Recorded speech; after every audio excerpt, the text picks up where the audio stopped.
Killing, directed by Stanley Kubrick, is about the setup, execution, and aftermath of a meticulously planned horse-drag robbery. It isn't tied down to a single protagonist, but the most prominent character would easily be Johnny Clay, an imposing gangster with a silver tongue and brain like a computer. Johnny is the heist ringleader, and throughout the first half of the movie, he shows off his skills as he's preparing, persuading people to do jobs, The way you put it down, could you make it sound real simple, Pops? making arrangements, I want a place to stay for about a week. I won't be in it very much. I don't want it cleaned, and I don't want anybody else in it except myself. and most importantly, displaying an acute thoroughness whilst planning. I want you to go over this thing with me, inch by inch. Bring it completely up to date. Add or subtract the slightest change, even if it's something as small as the placing of a hot dog stand. Up until it actually happens, the audience doesn't know exactly what the plan is, but Johnny exudes enough confidence and competence that they trust it will go like clockwork. And it does. However, as good as a plan is, you can't always account for simple bad luck, and there are 3 hiccups.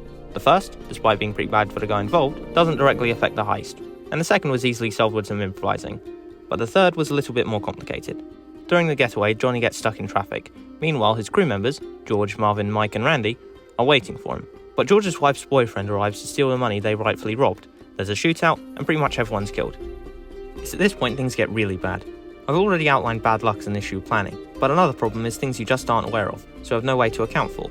After the heist, Johnny plans to meet up with the crew to split the money, then meet up with his partner Faye to catch a flight and start a new life, with his share in an overhead case. But due to recent developments, he has a lot more money than expected, so he has to ditch his predetermined suitcase and buy another one, which is cruddy and broken, but he doesn't have enough time to get another.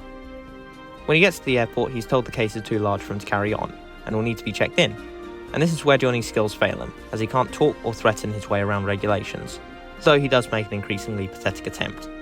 You can't tell me that the two of us traveling together are not entitled to one piece of luggage between us. Well, we don't have anything else. It's already been checked through. Let me talk to your supervisor, huh? Eventually, he relents, checks the bag, and prepares to board. But as his case is being loaded, a dog jumps in front of the caddy, causing it to swerve. Don't worry, the dog's fine, but the suitcase falls off, and because it's broken, it opens up and the money flies out. Seeing this, Johnny and Faye attempt to leave, but a taxi doesn't stop for them.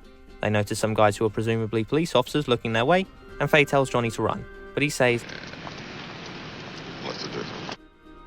and that's how it ends. Johnny is more or less the perfect mobster, and it's satisfying to see such a competent person work their magic at first, especially in such a high-stakes scenario, which makes it equally painful when things start to go wrong, and we see such a capable person be thwarted by forces outside of their control. Yet it doesn't feel unsatisfying, because whilst Johnny is likeable and has some sympathetic qualities, he's not a good guy. So seeing him face justice isn't that big of a gut punch. But also, the way he's defeated is so spectacularly absurd that it's hilarious. There were a hell of a lot of factors setting this final moment up, but in the end, this is what stopped his master plan. Mustn't frighten for the airplane. You go for trips on night airplane someday. This is what happened to all his hard work. And this is his reaction. If you haven't seen The Killing, you fool, spoilers matter, damn it. But whatever. It's still a fun ride, and it's got a pretty damn good ending.